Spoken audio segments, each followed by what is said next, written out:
قرآن بیان کر رہا ہے کہ 4 شرطیں ہیں نجات کی، اور آپ کے دل میں یہ بات بٹھا دی گئی ہے کہ صرف کلمہ گو ہونا نجات کے لیے کافی ہے، صرف ایمان سے نجات ہو جائے گی۔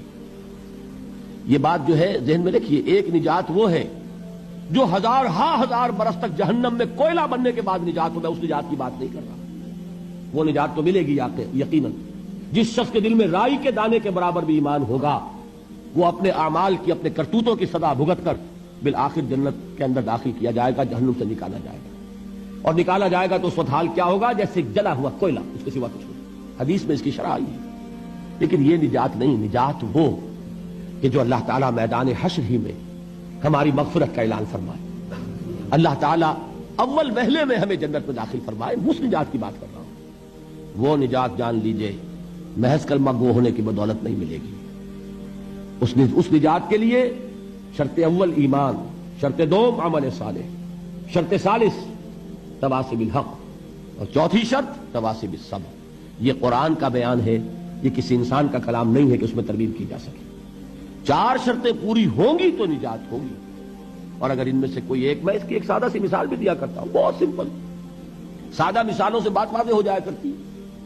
آپ کسی حکیم کے پاس گئے، اس نے آپ کی نبض دیکھی، نسخہ لکھ دیا، 4 دوائیں لکھ دی، یہ اتنے ماشے اور یہ اتنے تولے، یہ فلاں، یہ اتنی، بھائی 4 دوائیں ہیں، استعمال کرو۔ اب آپ نے آیا ایک اس میں سے نکال دی، 3 رکھ لی، یا 2 نکال دی، 2 استعمال کر لی، تو یہ نسخہ کس کا کہلائے گا؟ یہ اس حکیم کا نسخہ نہیں ہے، یہ آپ کا اپنا نسخہ ہے۔ ہو سکتا ہے یہ نسخہ شفا نہ رہے، نسخہ ہلاکت بن جائے، اس لیے کہ آپ کو معلوم ہے، ہر شخص جو نسخہ لکھتا ہے وہ جانتا ہے۔ آپ کسی مرض میں ایک دوا دیتے ہیں جو بڑی تیز ہے، مضر ہے، ضروری بھی ہے دینی، ساتھ ہی اس کے لیے مصلح دیتے ہیں، کریکٹو دیتے ہیں، جو اس کے تیز اثر کو ختم کر دے، اس کا جو مضرت بخش پہلو ہے اس کا ازالہ کر دے۔ اب فرض کیجئے آپ نے وہ تیز دوا تو خوب استعمال کی، اور اس کا جو وہ کریکٹو تھا، اس کا جو مصحح تھا، اس کو آپ نے ساقط کر دیا، تو وہ نسخہ شفا ہوگا کہ نسخہ ہلاکت؟ نسخہ ہلاکت۔ تو جان لیجئے یہ 4 اجزاء پر مشتمل نسخہ نجات ہے جو اللہ تعالیٰ نے ہمیں عطا فرمایا۔